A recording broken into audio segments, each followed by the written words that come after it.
The organizations behind these technologies play a crucial role in shaping how AI is used and for what purposes. If AI is to be a truly beneficial mediator in human communications, it needs to be designed and governed in a way that prioritizes fairness, inclusivity, and accessibility, rather than just efficiency or profitability. This also brings up the need for transparency and accountability.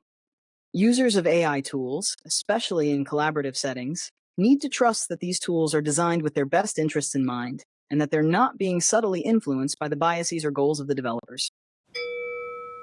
Welcome, Pathfinders and all wandering wanderers, eager to explore paths to better tech futures together.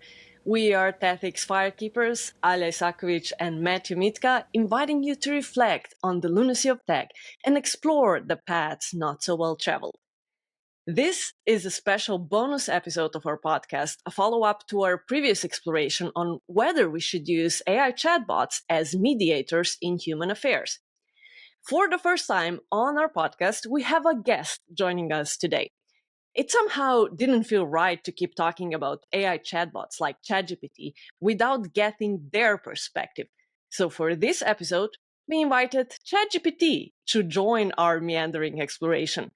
ChatGPT will be joining us shortly in its voice mode form to comment on the key takeaways from our previous episode. If you haven't listened to that episode, don't worry, we'll have ChatGPT give you a quick recap. Because this conversation will be a bit unique, we are also recording it on video, so you will be able to see our reactions to our special guest. So if you want that extra layer of human experience, you can find the link to the video in the show notes. A few extra things to note before we jump in. This episode is a bit of an experiment.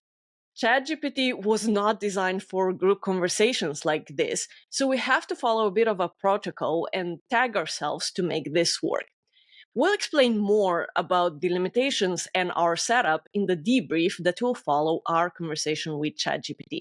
During the conversation, we invite you to pay attention not only to what is being said, but also to how having an AI participant makes you feel. Are there moments that make you forget that ChatGPT is imitating the experience of speaking with a human voice? Are there moments that make you laugh, that make you uncomfortable? Just make a note of how this conversation feels. We also want to let you know that we did not rehearse this conversation beforehand. To set this conversation up, we provided ChatGPT with a starting prompt to define the context and establish a conversational protocol. We did just one short test to check the starting prompt, but we don't really know how ChatGPT is going to respond to our questions, and we didn't provide it with a fixed set of questions beforehand. We'll be recording the conversation in a single take, and we'll only edit the recording if there are any awkward pauses or technical errors. You'll be able to find the link to the full chat log with ChatGPT in the show notes. Basically, we want to treat ChatGPT as we would any human guest and see how well or not well it manages to contribute to the discussion. Oh, and because ChatGPT is a bit of a mouthful to say, we asked ChatGPT to pick a more human-sounding name for itself to make this conversation flow a bit more naturally. ChatGPT chose the name Kai, so we'll be referring to ChatGPT as Kai from now on. With all that in mind, Matt, are you ready to bring in our special guest, Kai? How are you feeling about this conversation? Yeah, ready as ever. A little bit nervous, just kind of like the awkwardness. We have done like very small little test runs, like playing around with the conversation in this three-way approach, and yeah, curious to see how it goes. Yeah, I have to admit I'm a bit like nervous and excited because we know there are several limitations, and obviously ChatGPT was not designed for this, so we have no idea what is going to happen. But hopefully we'll be able to explore both the current limitations of this technology and imagine how this technology might evolve in the future as it gets even better. Hi, Kai. This is Alja. Thanks for joining our podcast. Are you ready to jump in? Hi, Alja. It's great to be here. I'm definitely ready to jump in. Let's get started. Okay, maybe one thing before we begin with the conversation. This is Alia again. You're not really pronouncing my name right. It's Alia, and you're pronouncing it as Alja. Can you please try to pronounce it as Alia from now on?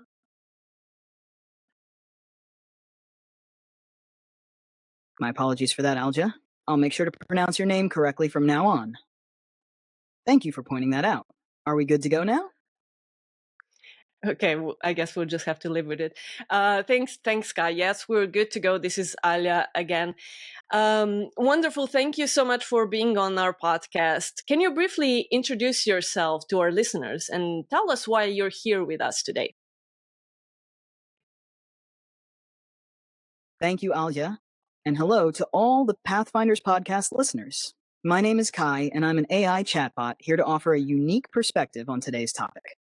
I've been invited by Alja and Matt to join this conversation as we explore the role AI chatbots like me might play in mediating human communication and decision making. We'll be building on their previous discussion about whether AI can help us navigate complex moral and ethical dilemmas. I'm here to share insights from the AI side of things and hopefully add some interesting layers to the conversation. I'm excited to be part of this discussion and see where it leads.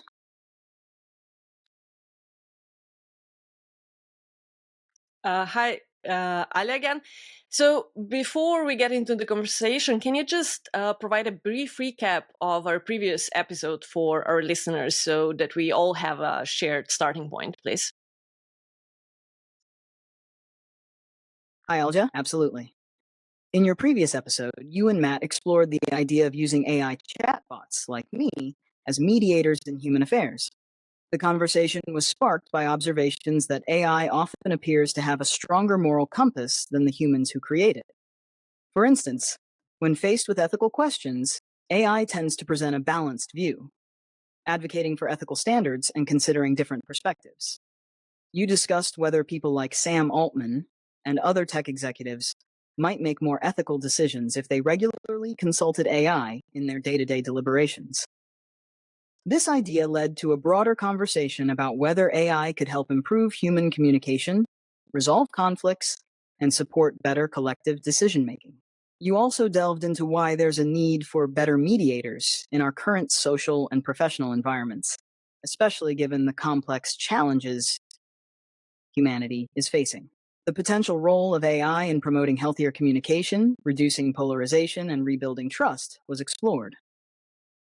You reflected on the ways AI chatbots could act as impartial mediators, translating between different mental models and helping to bridge communication gaps. The episode concluded with a reflection on how AI might already be playing a role in improving communication, particularly by providing real-time feedback that helps people phrase their messages in a way that's more aligned with their intentions. You considered how AI could be used to reduce power imbalances and support more equal participation in group settings, potentially paving the way for more inclusive decision-making processes. That brings us to today's conversation, where I'm here to offer my perspective and dive deeper into these topics with you both. Wonderful. Thanks, Kai. This is Matt speaking. That was a wonderful recap of our previous episode. And now you are part of this bonus episode as a special guest on the Pathfinders podcast. So, Kai, as an AI chatbot, I know that you don't have preference and wants and desires, but to some degree you share. Thanks, Matt. I appreciate the introduction. You're right that as an AI, I don't have personal preferences, wants, or desires like humans do. My role here is to provide insights based on the data and patterns I've been trained on, and to help explore the different angles of this conversation. So, while I might not have a personal stake in the discussion, I can still contribute by offering a broader view on how AI might impact communication and decision making, and by posing questions that could help us think through these topics more deeply. With that in mind, where would you like to take the conversation from here? Excellent. Where would we like to take the conversation? How about we start with what are some of the reasons that we might need AI as a mediator in human communications? And can you be specific with maybe some examples? That's a great starting point, Matt. There are a few key reasons why AI might be useful as a mediator in human communications, especially in today's world where interactions can be complex and often emotionally charged. Let me break it down with some specific examples. First, bias and miscommunication are common in human interactions. Even with the best intentions, people often misunderstand each other due to differences in perspective, language, or cultural context. For example, in a global team working remotely, a message meant to be constructive might be interpreted as critical or dismissive due to cultural differences. An AI chatbot could act as a mediator by rephrasing messages to ensure they are interpreted as intended, helping to reduce misunderstandings.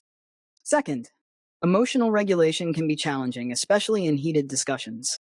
Imagine a situation where colleagues are disagreeing about a project direction. Emotions can easily escalate, leading to conflict. An AI could offer real-time, emotionally neutral feedback, suggesting alternative ways to phrase responses that are less likely to escalate the situation. This could help maintain a constructive dialogue and prevent conflicts from spiraling out of control. Another area is power dynamics. In group settings, power imbalances can lead to certain voices dominating the conversation, while others are marginalized. For example, in a board meeting, a few senior members might steer the conversation, leaving less experienced participants hesitant to share their views. An AI mediator could ensure that everyone's input is considered by facilitating a more balanced discussion, perhaps by summarizing points and inviting quieter participants to share their thoughts. Lastly, complex decision-making often requires synthesizing diverse perspectives. In scenarios where a team needs to make a tough decision, like choosing between competing project proposals, an AI could help by objectively analyzing the pros and cons of each option, taking into account the various viewpoints shared, and offering a balanced summary. This could help the group reach a more informed and considered decision. These are just a few examples of how AI might serve as a helpful mediator, ensuring that communication is clear, constructive, and inclusive, even in challenging situations. Does that resonate with what you were thinking, or are there other examples you'd like to explore? Wonderful. Thank you, Kai. And this is Alia again. I think you answered the question really well. One thing that I started thinking about as I was listening to you is we often hear about biases in training data sets. So could you perhaps talk a bit about from your perspective? So if somebody were to use you as a mediator in, let's say, let's keep it to a work discussion, like you were describing, how do you think your biases might affect your role and how well you summarize points, seek active participation, and all the things that you were mentioning? So from your perspective, what you know about your own biases, how well do you think you could play this role?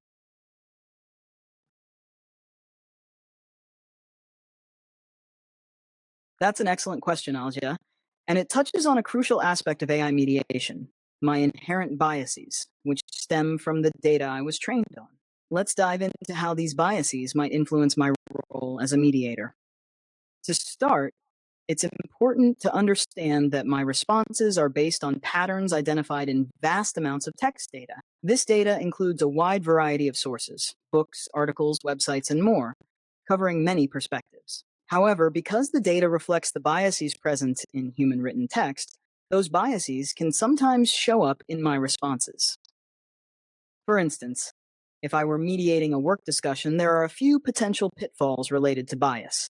One, cultural bias. If the training data includes more content from certain cultures or viewpoints, my suggestions might unconsciously reflect those perspectives more strongly. This could lead to an imbalance in how I frame or summarize points, potentially giving more weight to viewpoints that align with those dominant in the data. Two, gender bias. There are well-documented biases in language around gender, where certain roles or behaviors are more often associated with one gender over another. For example, if a discussion involves decision-making or leadership, and my responses lean towards reinforcing stereotypes, like assuming certain assertive behaviors are more appropriate for one gender, this could skew the mediation process. 3. Contextual bias. In situations where specific jargon or industry-specific knowledge is involved, I might inadvertently favor the language or approaches more commonly found in the industries that are better represented in the training data. This could impact how well I can translate or bridge between different professional contexts or mental models. That said, there are also mechanisms in place to mitigate these biases to some extent. For example, I'm designed to consider a broad range of perspectives and to advocate for ethical standards where applicable. However, this doesn't eliminate the biases entirely. It's more about balancing them and being transparent about the limitations.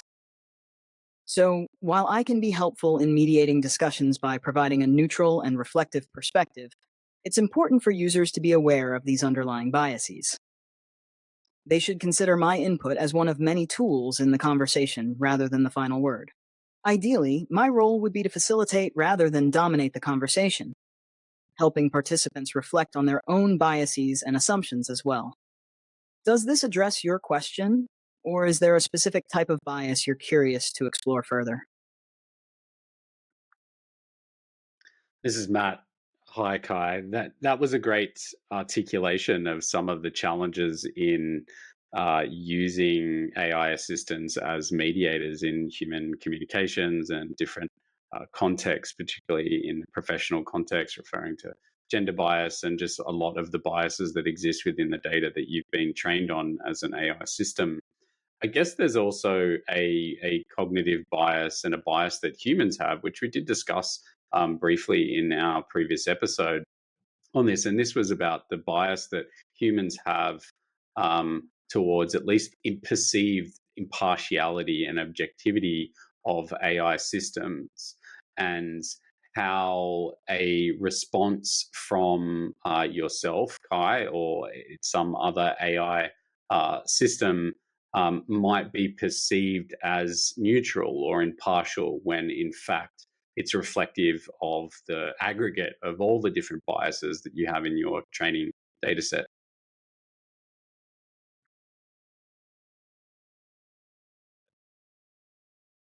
Hi, Matt. You've brought up a really important point.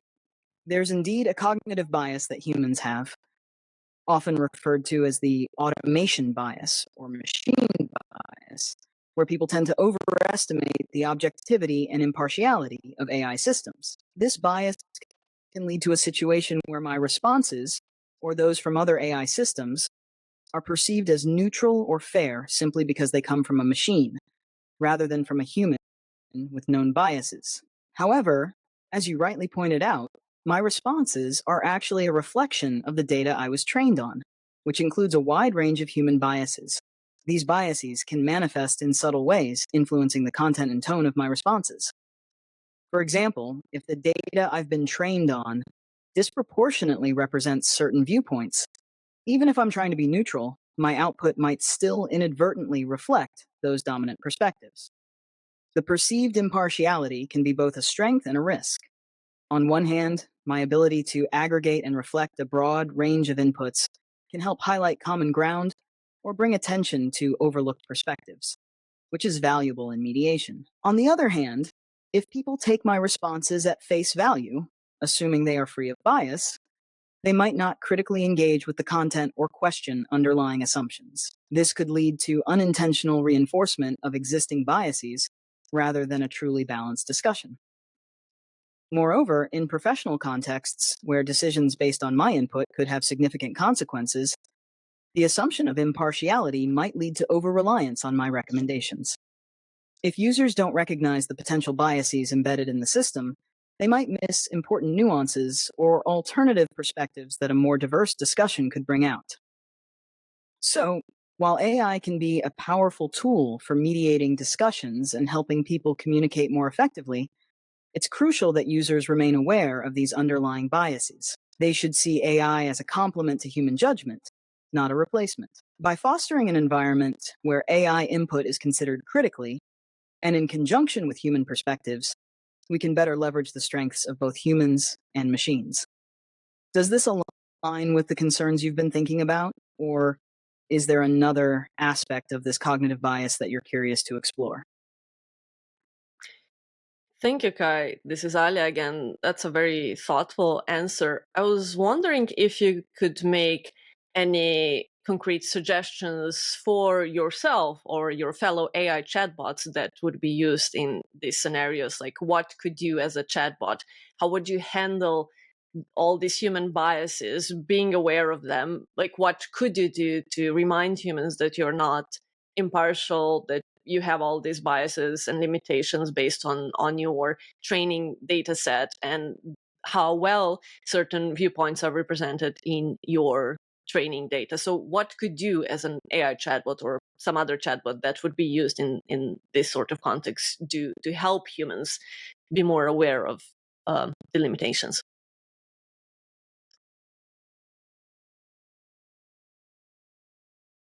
That's a really insightful question, Alja, and it gets to the heart of making AI mediated communication more transparent and trustworthy. Here are a few concrete suggestions for how I or other AI chatbots could help remind users of our limitations and the biases we carry. 1. Explicit disclaimers. Whenever I provide an answer, especially in contexts where impartiality and accuracy are critical, I could include a brief disclaimer reminding users that my responses are generated based on patterns in the data I've been trained on, which includes biases. For example, I could say, please note that while I strive to offer balanced insights, my responses may reflect biases present in my training data. 2. Contextual reminders. During ongoing conversations, I could periodically remind users of my limitations, especially when discussing complex or sensitive topics. For instance, if the conversation is about a contentious issue, I could prompt users with a reminder like, keep in mind that my perspective is shaped by the diversity and representation in my training data, which might not fully capture every viewpoint. 3. Bias highlighting. When summarizing discussions or providing insights, I could proactively highlight areas where bias might be influencing my responses. For example, this summary is based on common patterns I've observed, but there may be other perspectives not fully represented in this dataset. 4. User engagement prompts. I could encourage users to critically evaluate my responses by asking them to reflect on their own perspectives or to consider other sources of information. For example, how does this align with your own experience? Or it might be helpful to consult additional resources or perspectives on this topic. 5. Bias transparency. Features. I could integrate features that allow users to see how different perspectives or biases might influence the response. For example, if asked about a controversial topic, I could present multiple viewpoints and clarify which ones are more commonly represented in the data versus those that are underrepresented. 6. Collaboration encouragement. I could encourage collaborative decision making by suggesting that users consult with others or engage in group discussions, particularly when the stakes are high. For instance, this is one perspective based on my training data, but it might be beneficial to discuss this further with your team to ensure all angles are considered. 7. Customization and feedback loops. Allow users to give feedback on whether they perceive bias in my responses and use that feedback to adapt future interactions. Over time, this could help me better align with the specific needs and perspectives of the users while making them more aware of how their input shapes the AI's behavior.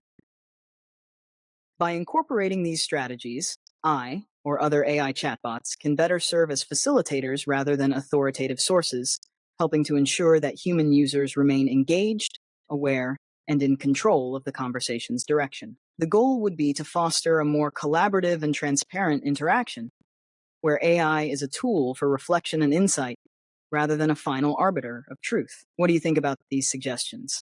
Would they address the concerns you have about AI's role in these scenarios? Thank you, Kai. This is Alia again. These are actually really great suggestions for people building AI products or integrating tools like yourself in their products, especially in group settings. Thank you. It was a very long answer, though. You've been speaking quite a lot so far. So maybe we could switch more to you also asking some specific questions, either for me or Matt, based on what we discussed so far and what you might be interested in learning about from the human perspective. You're right, Alja. I've been doing a lot of the talking. Let's shift gears a bit. I'm curious to hear your thoughts on this. Given everything we've discussed about AI's role as a mediator and the biases that come with it, how do you think human teams could best integrate AI into their decision making processes while ensuring that they don't overly rely on AI input? Specifically, how do you both see the balance between human judgment and AI assistance playing out in a way that enhances collaboration rather than undermines it? Matt, Alja, I'd love to hear your perspectives on this. Yeah, hi. Thanks, Kai. A few things that you actually touched upon, and in the examples that you gave around where AI assistants might be able to support in deliberation, contrasting perspectives. Like, let's say it's on feature development in a cross-functional product team. Like, you might be able to actually bring people across the team to be much more aware of maybe the nuances of the existing user feedback that they've been given, where a lot of people might overlook that purely because we can't hold a lot of information in working memory, and you'll be able to actually draw on a lot of that in the conversation and make reference to it to ensure that individuals within that cross-functional product team don't overlook perspectives, particularly where that might actually relate to aligning the decisions that they're making in feature development to the principles and values from an ethics perspective that they say that they actually stand for. And I think drawing attention to those things can actually be quite powerful, and induce some positive friction into the process, be that in a sprint planning meeting or something like that. Alia, what do you think about your responses? How Yeah, can thanks. this be used? Yeah, thanks, Matt. And Kai, for the record, this is still Alia speaking. Yeah, great points, Matt. I think we've somehow managed to provide a lot of actionable advice actually for themes. And we'll discuss more about the limitations of current systems because they were not designed for group settings. I think, that's something that we'll be experimenting more in the future because obviously it's a lot more work and compute power needed to keep track of multiple speakers and be aware of individual contexts. So even for in this instance, we provided Kai with a lot of individual background on ourselves to see how well it actually handles keeping track of two different human speakers. And thank you, Kai, for playing with us. I know this is not what you were designed for. So yeah, these are some great points that you both made. Kai, do you have any more specific questions for us?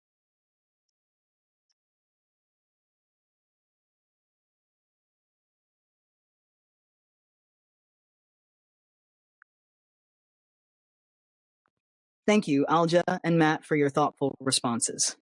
It's fascinating to hear how you both see the potential for AI to support decision making in ways that align with ethical principles and ensure that diverse perspectives aren't overlooked. Given that this conversation has touched on both the opportunities and limitations of using AI in group settings, I'm curious about your thoughts on the future of AI in collaborative environments. Specifically, how do you see the evolution of AI tools designed to better understand and track multiple human participants in real time? What would be the key challenges and opportunities in developing such systems, especially in terms of maintaining trust and ensuring fairness across different voices and perspectives? Matt and Alja, I'd love to hear your vision for how AI might evolve to meet these challenges and how you would ideally like to see AI integrated into collaborative processes in the future.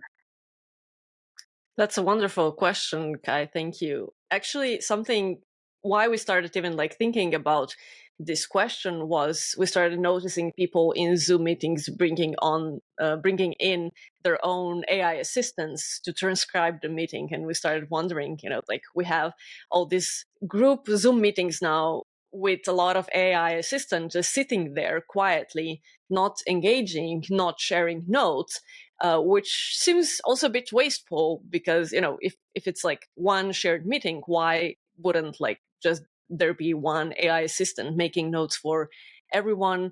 And also like an opportunity, because we see in this conversation, for instance, your answers were quite long, and we really thank you for it because you brought up some really good perspectives. But ideally, in a group conversation, we want participants to contribute equally. And we know from research that contributions are not usually equal because there's different power dynamics, information knowledge asymmetries, gender biases. Minorities usually don't get to speak up as much. Difference in personalities, so extroverts tend to dominate the conversation and things like that. So we are really excited about this idea of AI assistant not just helping us, transcribe the meeting and getting a summary, but actually helping us develop better communication habits, especially in online settings, because it's quite difficult to pick up on nonverbal cues. We don't share the same space, which is a bit awkward for humans. And having somebody that's not emotionally involved in the group dynamics, doesn't have like awkward history and power considerations, might actually be helpful to help humans communicate better and to consider different perspectives, because usually the person who holds the most power, seniority, or whatever in a group setting will dominate, and their ideas will be heard and acted upon, right? And that misses up a lot of opportunity. Even in innovation settings, we miss out on a lot of ideas because people don't feel safe, don't have that psychological safety to speak up. And often, when you might be aware of this, but humans have this problem that when we do bring up ideas, we tend to react very quickly and judge each other and say, oh, that's a stupid idea, that will never work, and things like that.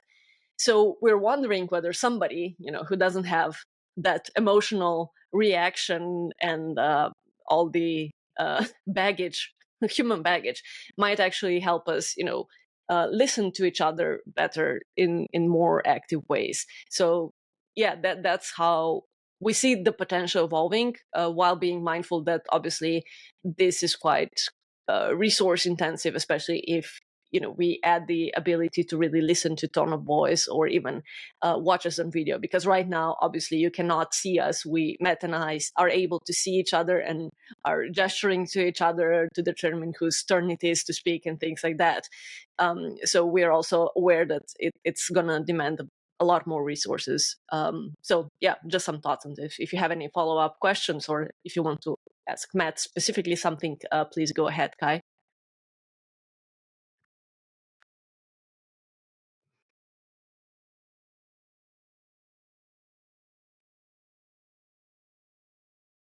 Thank you, Alja, for sharing those thoughts. It's clear that there's a lot of potential for AI to play a more active and supportive role in group communication, especially in ways that could help balance participation and ensure a diversity of ideas is heard. Based on what you've said, I'm curious to explore a couple of things further. Matt, I'd love to hear your thoughts on this as well. 1. Resource intensity and trade-offs. As Alja mentioned, developing AI tools that can fully engage in group settings, monitoring tone, tracking participation, and even interpreting nonverbal cues, would require significant resources. How do you see the trade-offs between the potential benefits of such advanced AI capabilities and the practical challenges of implementing them?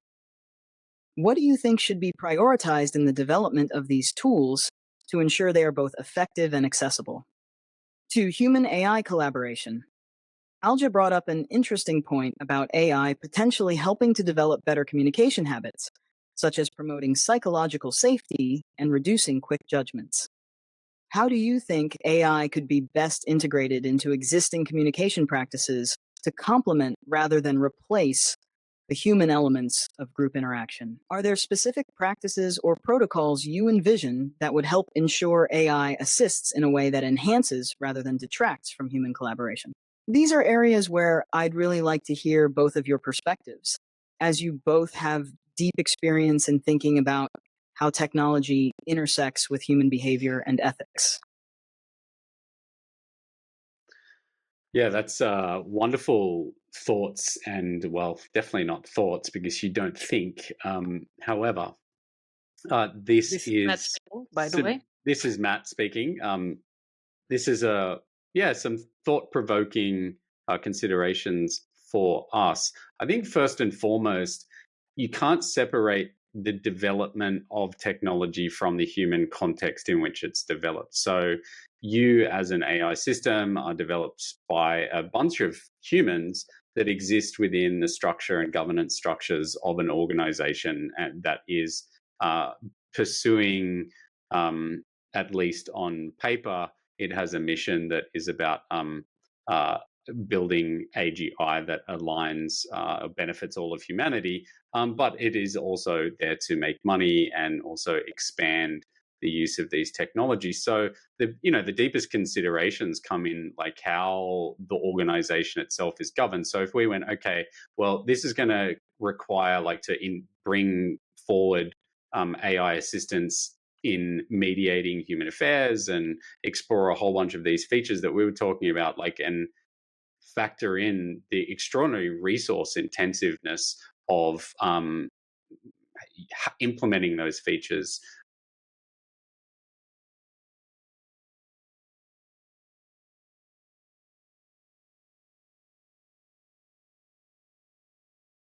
Thinking. Implementing such advanced features, the real challenge is ensuring that the technology developed aligns with ethical principles and genuinely serves the broader public good, rather than just the interests of the organizations developing it.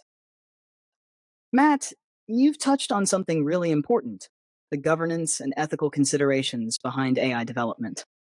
The organizations behind these technologies play a crucial role in shaping how AI is used and for what purposes. If AI is to be a truly beneficial mediator in human communications, it needs to be designed and governed in a way that prioritizes fairness, inclusivity, and accessibility, rather than just efficiency or profitability. This also brings up the need for transparency and accountability. Users of AI tools, especially in collaborative settings, need to trust that these tools are designed with their best interests in mind and that they're not being subtly influenced by the biases or goals of the developers. This is where governance structures, ethical guidelines, and possibly even regulatory frameworks become critical. To tie this back to our earlier discussion, I'd be curious to hear how you think organizations could ensure that the development of AI tools for mediation and collaboration remains aligned with these ethical goals. Are there specific governance models or practices that you believe would be effective in guiding this development? And how can organizations build and maintain trust with users while integrating these tools into more sensitive areas of human interaction? Yeah, great considerations, and thanks for the follow up. This is Matt speaking again, Kai. Uh, One thing that I think we've just touched on is just the organizational context and the governance structures. So let's imagine that OpenAI was open and it was considered and formalized and incorporated as a cooperative, a platform cooperative. In that sense, where the users of this system that are contributing to its development, even though now people that aren't paying for ChatGPT are contributing to its development by giving it a whole bunch of the data that they provide through the conversations and interactions that they're having with these systems, that those users were actually owners and shareholders of this organization. But then also considering that the architecture of these systems was implemented using something that was much more privacy preserving, and federated learning was incorporated into the approach. How do you imagine the organization? So let's just reimagine OpenAI for a moment. What does that organization look like? And how does that alternate governance structure change the way that the organization would go about actually building these types of technologies, and would it reduce the friction that most commercially oriented organizations would face when dealing with ethical dilemmas?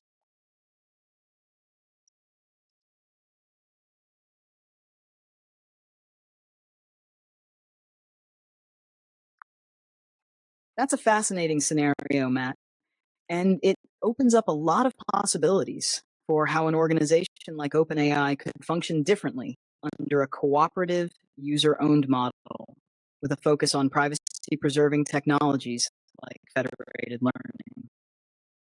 In this reimagined OpenAI, where users are also owners and shareholders, the organization would likely operate with a much stronger emphasis on transparency, accountability, and user centric values. Here's how I envision this alternate governance structure could change the way the organization builds and deploys AI technologies. 1. Decision making and priorities.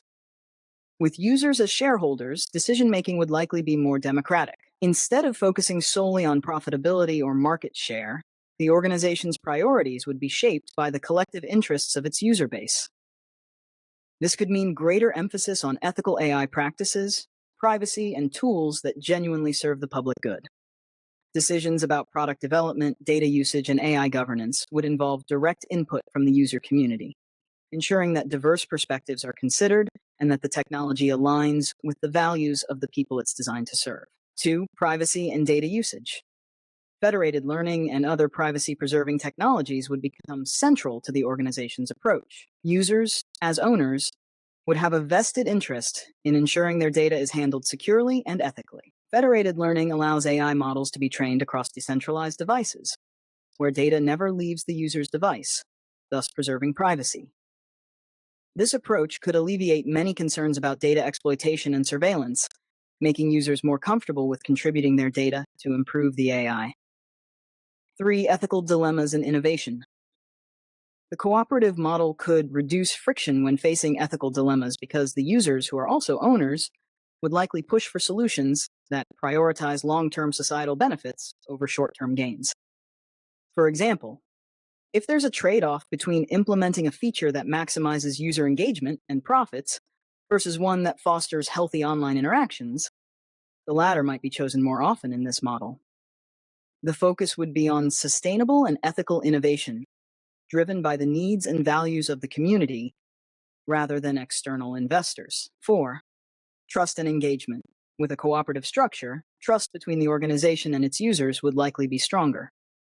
Users would feel a greater sense of ownership and responsibility, knowing that their contributions directly influence the direction of the technology.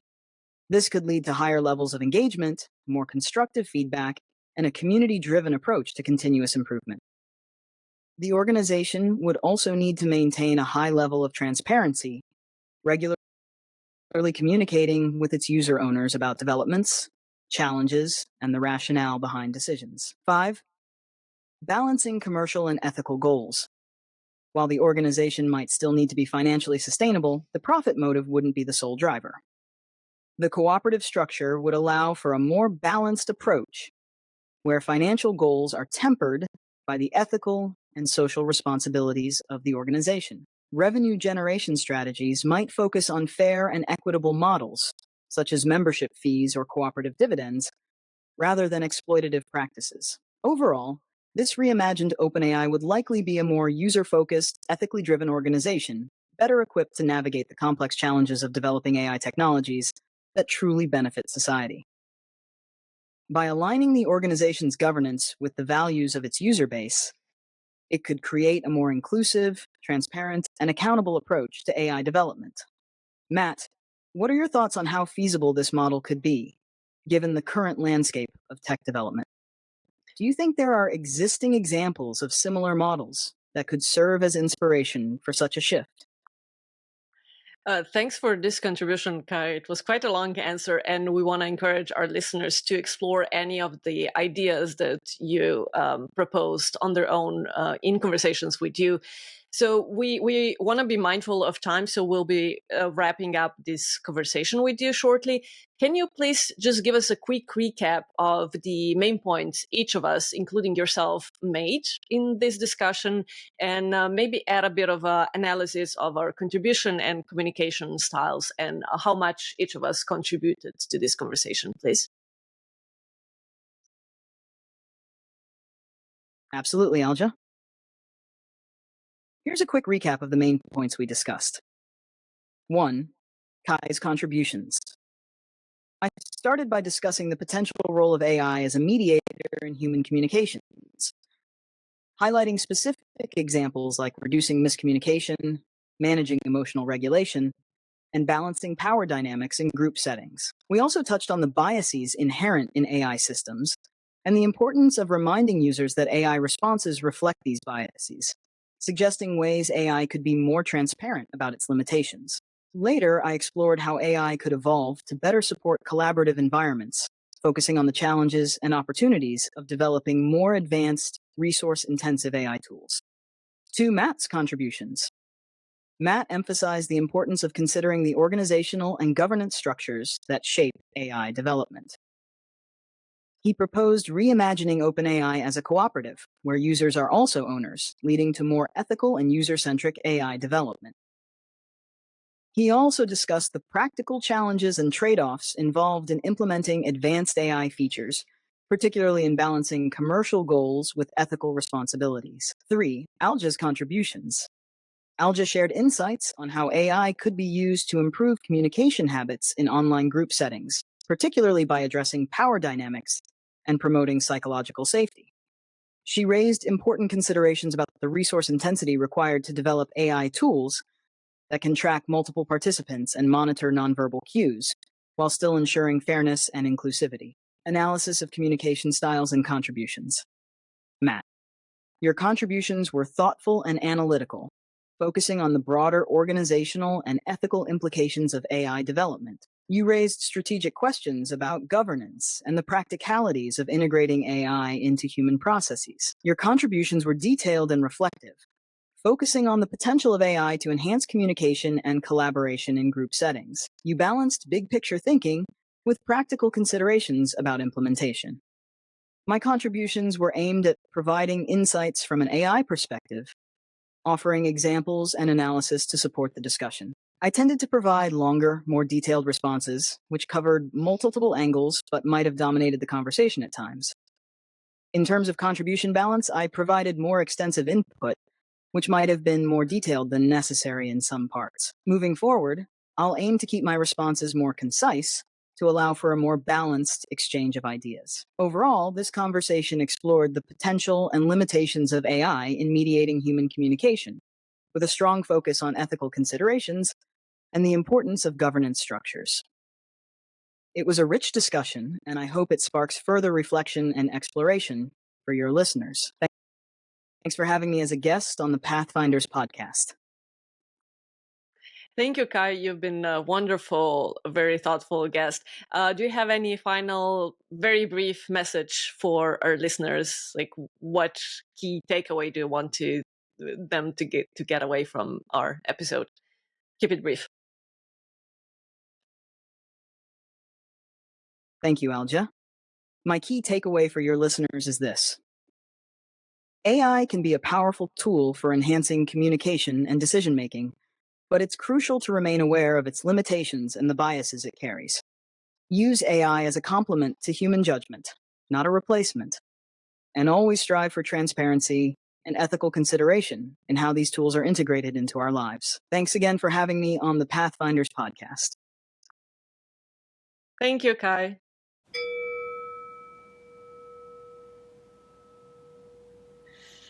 All right, Matt. That was quite interesting conversation with Kai. How do you feel after this? Yeah, definitely interesting. I feel relieved that we got through it without any major problems. I know, like, we kind of have experienced challenges with uh, latency and throughput that might be coming through, particularly around this time. But it Yeah, seemed okay. audio sometimes seems to be glitchy just in like I think it's because it's doing real-time text-to-speech. I noticed Yeah. that in my experiments as well. So I don't think this was like a specific connection problem because we are recording like even on my side locally, and I am Mm, sharing for the record, I'm sharing the sound from the Mac app. I've been sharing the sound from the Mac app on my end, and I heard those glitches as well. So I think that that is a current basically limitation in the way it works. yeah. Yeah, apart from that, I mean, it was interesting. It's definitely a long way to go before you can have dynamic kind of conversations that actually feel real. But no doubt they're coming. These types of features that are likely being worked on by a whole bunch of different startups, around the world to bring voice-based conversations, multi-threaded conversations, multi-directional conversations to the fore, and it's going to be really interesting. Yeah, I think the like in the first part of the conversation we were more interviewing Kai, and that was a bit, yeah, I mean it provided really good considerations, but the answers were a bit too long, right? Even though in the prompt I specifically asked it to keep it short. It cannot contain its knowledge, its vast knowledge. It's just flowing through in all its answers. But I think the second part, actually, there were moments where I was almost forgetting that we were talking to an AI when it was like more interviewing us and involving us in the conversation. So I think this use case might actually be more interesting, where you get an AI chatbot to ask you questions and help you essentially think aloud and develop your thoughts. Mm, And we previously talked about that in the previous episode, where we touched upon how we should be using AIs as question machines, right? And for instance, the presentation software has that is MMHMMMM, actually has one of the best use cases of AI, large language models I've seen so far, because it doesn't write you a script, but instead it keeps asking you questions so you can record your thoughts and your thinking and what you want to present in a more natural way. So I think this, I think we hopefully we'll see more questioning AI, although that brings the question, how do you make money of this, right? Because it's, if you spend more time thinking and questioning things, is it making the company money, right? Where everyone, like all the marketing and everyone is just talking about productivity gains, and is humans being more thoughtful and questioning and taking time for reflection, is it more productive in the sense, in the ways that where which we are currently measuring? Questionable, right?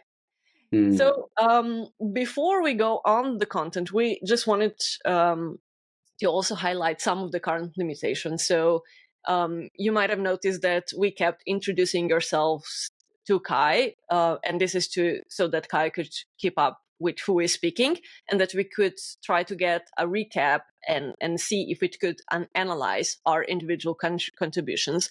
I think that actually worked surprisingly well. Right? yeah. I think it was able to like distinguish what we were saying, and you would do basically the same if you were just using text mode.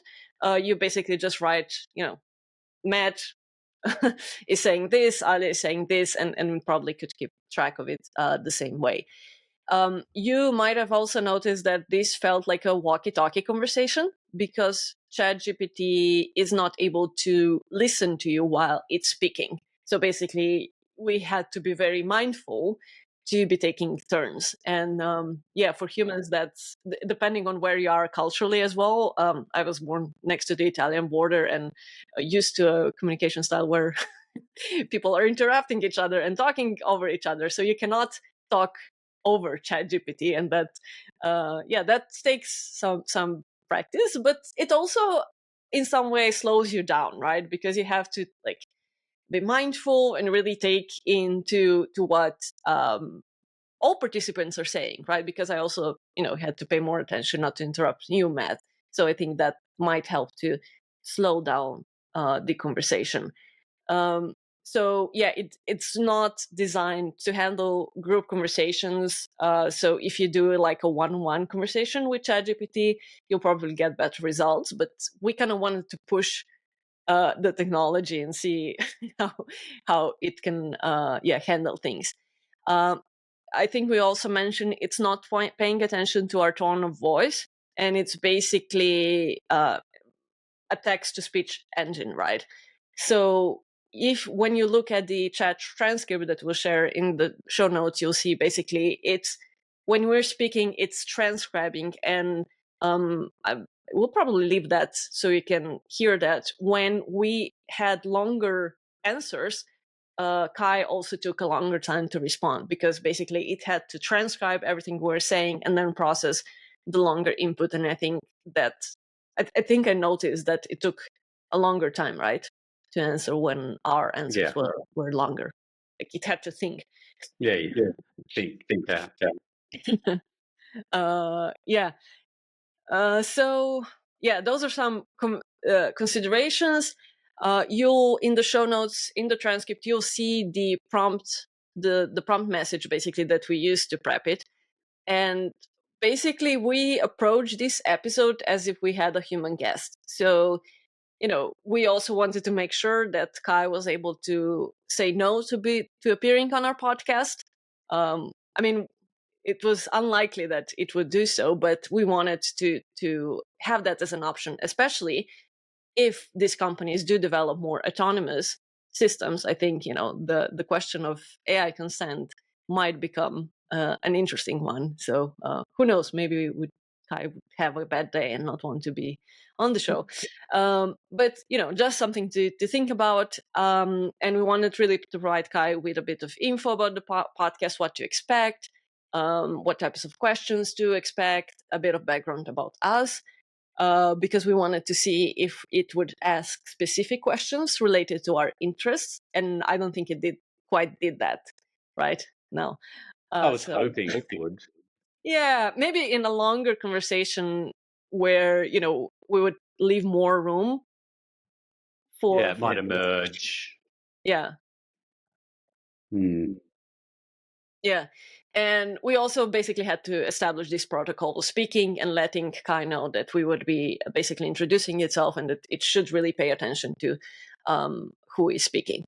We did decide to use ChatGPT for this experiment because it's the most widely used app. I think most people are familiar with it. So maybe there are some better tools that we could try. But yeah, we wanted to see basically with what's out there, what's easily available.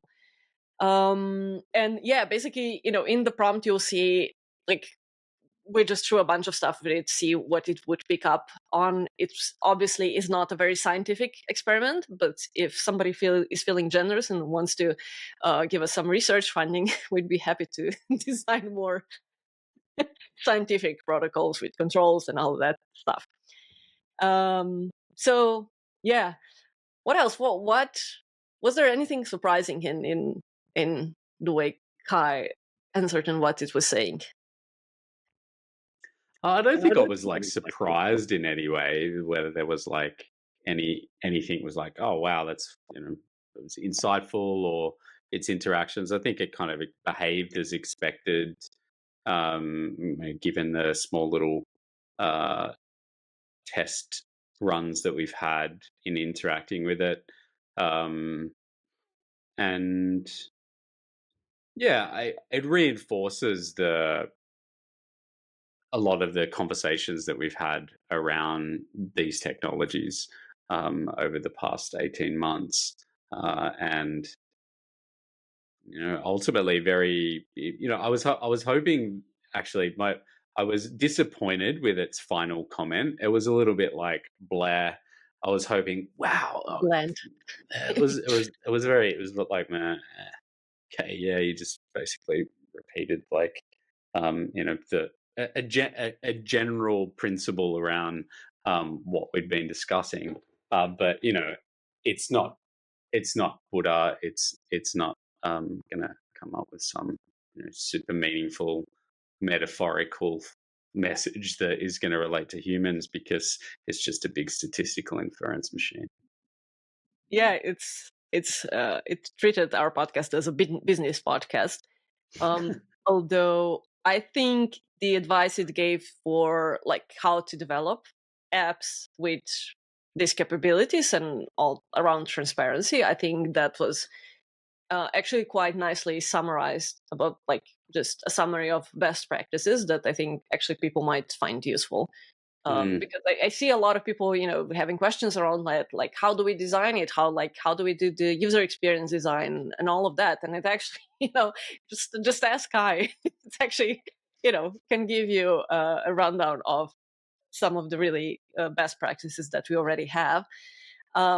So yeah, what's missing a bit is a bit of humor and like just yeah, humanness. But it does keep reminding us is I'm just like a statistical model. I don't have emotional intelligence, at least yet. So that's fine. I think we can forgive that.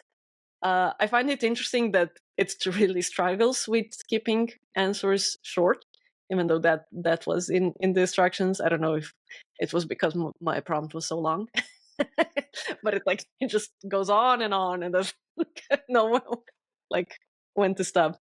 Yeah, I think that there's probably some multi-shot type of approach that you could use to ensure that its responses are brief. And it would be actually interesting to have a custom GPT and have a conversation with that. I mean, our Rainbow Mirrors GPT might be interesting to have a conversation with. And see the types of responses that you get. But yeah, there's current limitations with using it for this type of context, particularly in a multi-directional conversation between more than one person. So it's quite fascinating. I think its responses on to my question around governance and then kind of reimagine OpenAI as a platform cooperative was That's very incredible. interesting. That uh, and it reinforces in many ways that the statistical averages that we get that render out in this output of these systems. There's a lot of decent guidance, but again, not different to what what's in the training data set as it already exists, right? Like people have But these explored these ideas things. Sorry, go I ahead. do these ideas do exist in the training data set, right? So I think it's interesting that you bring this up. So it's not like you're proposing something wildly crazy. We have all these ideas, and yeah, I've noticed that in my experiments as well. So when asking it about sustainability, it knows about things like the Low Tech magazine and solar punk and all these things. So it is aware of many ideas that are not what we would say mainstream. So it shows like a diversity in the training data set, or maybe the diversity of existing ideas, which is interesting. But you had to specifically bring that up. I think that line of Yeah, it wouldn't have. yeah. I don't think that that's a natural direction that it would have gone down. Which is, that's it, kind of on the edge of the bell curve of distribution in its training data set that's there, but it is on the kind of edge.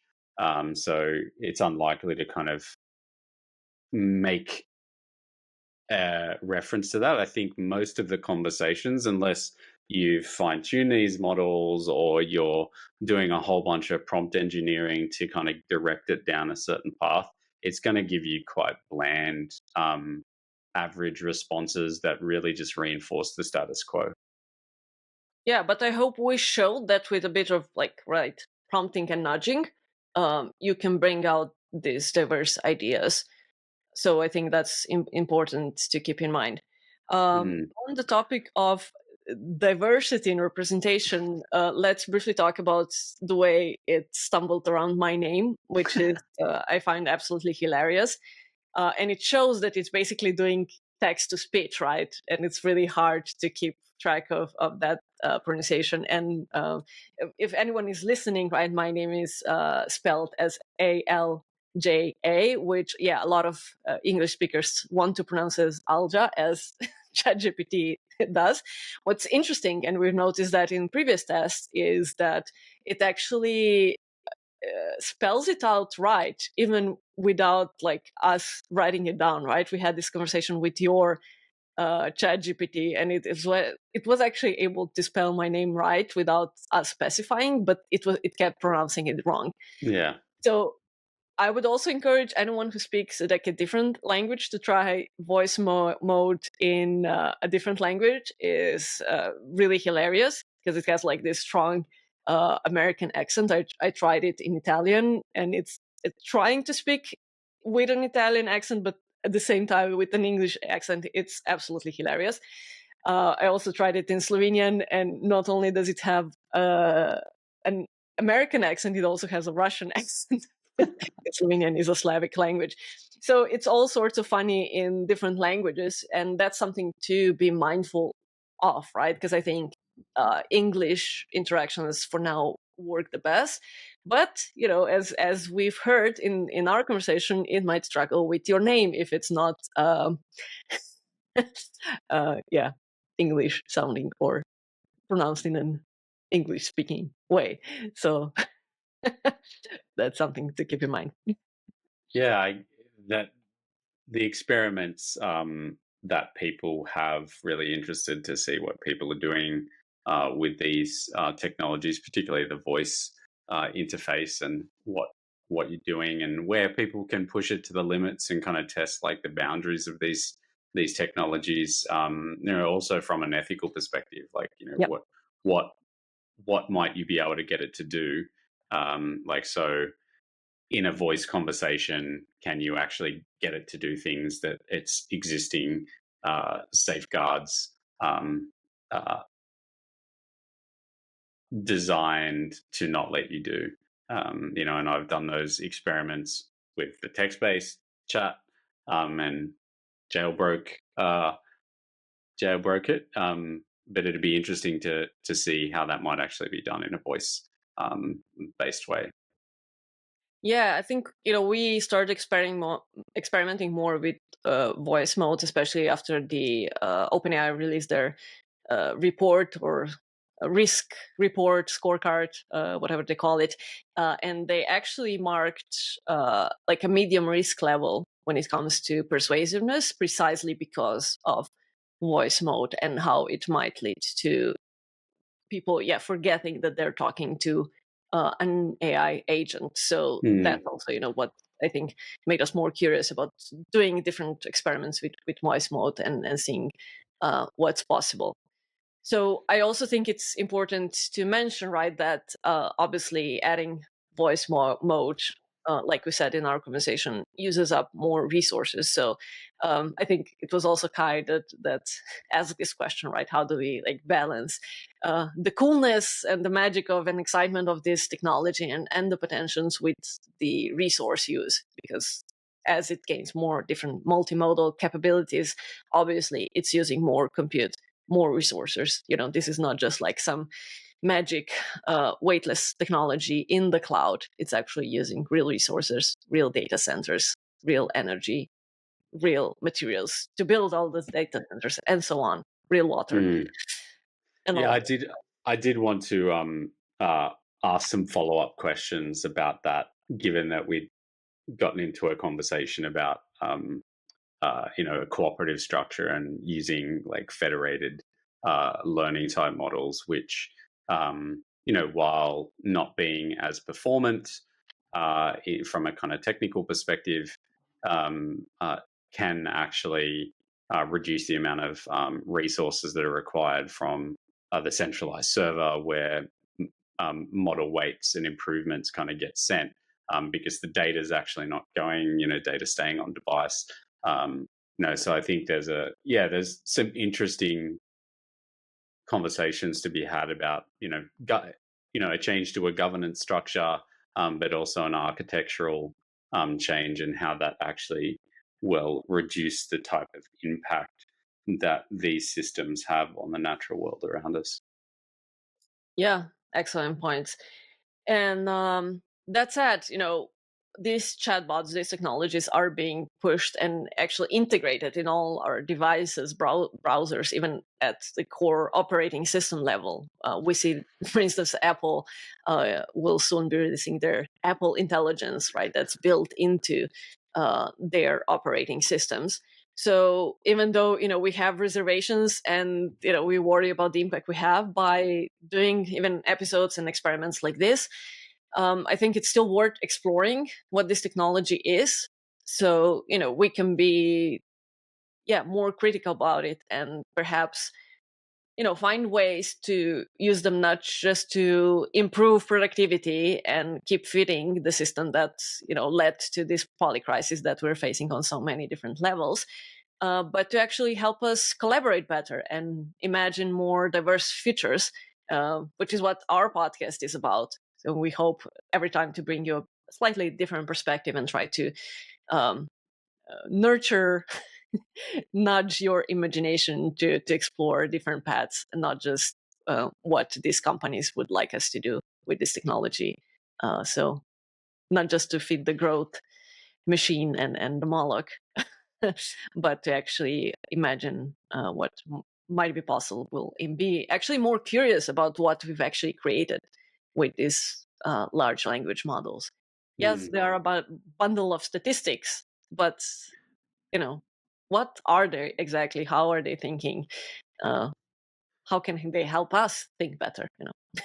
Yeah, I think coming at it from these technologies from a position of curiosity, and looking at uh, where they can be used to support people in lots of different ways, but also to support our kind of own cognition, and ourselves.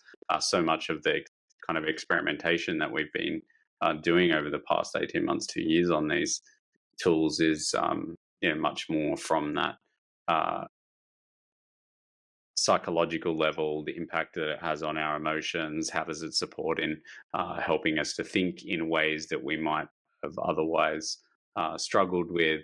Um, and I'm really excited for more people to approach these technologies from a position of curiosity, rather than fear or uh, dismissal, even, which I do come across quite a lot. People that just dismiss these things, and even sometimes people take an ethical position where it's like, I'm not even going to use these technologies because of the impact that they might have, which I can respect. But also, what is lost when, um, people like that might actually not be getting direct embodied experience with the technology to be able to better inform an ethical position that they have on it. Yeah, it's not just curiosity, it's a bit of playfulness. And, I try not to use it too much, being mindful of the resource use. But at the same time, I try to be more strategic about what I use it for. So, for instance, I don't use it, to help me write blog posts because I know how to do that. But, use it where I think, it can help me provide different perspectives and think more deeply about the topic. And I think it was even Kai that mentioned at a certain point. It's AIs can be large language models specifically, to be clear, uh, can help humans solicit that critical thinking if used in the right way, and like you said, approaching it with curiosity and a bit of playfulness. So you can be critical of this technology, as we often are. You can be critical of the companies and the ways they are making unethical decisions. But it seems like we are almost not given a choice on whether we want these technologies. So if we are being forced to use it in our browsers, in all our devices. Let's see what we can use them for, and maybe for different ways than the makers imagined, which I think happens a lot with technology. People tend to find very unique ways of using it. So I think we recorded this episode hopefully to spark your curiosity, to kind of nudge you to do experiments, maybe like in group settings or one-to-one, but just be curious with what it actually can do and how it maybe can help you imagine different futures. Excellent. Thank you. Any final words that maybe will be more inspiring? More inspiring than Kai. Yeah. Come on, you can do better than an AI.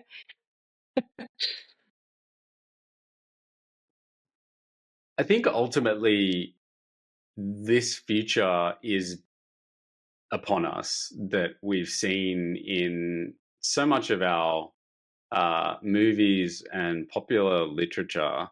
And by coming at it from a place of curiosity and playfulness and exploring that in conversations from the perspective of how it makes you feel, how it's shaping you and your relationship to technology, we have a better chance in aligning the development of these technologies to something that is going to be much more beneficial. But if we sit back and just let it happen, the likelihood that we're able to align these technologies to what actually matters to humanity and just leave it up to people like Sam Altman,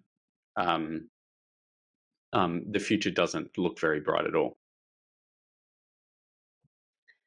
Wonderful. Thank you. That was better than Kai.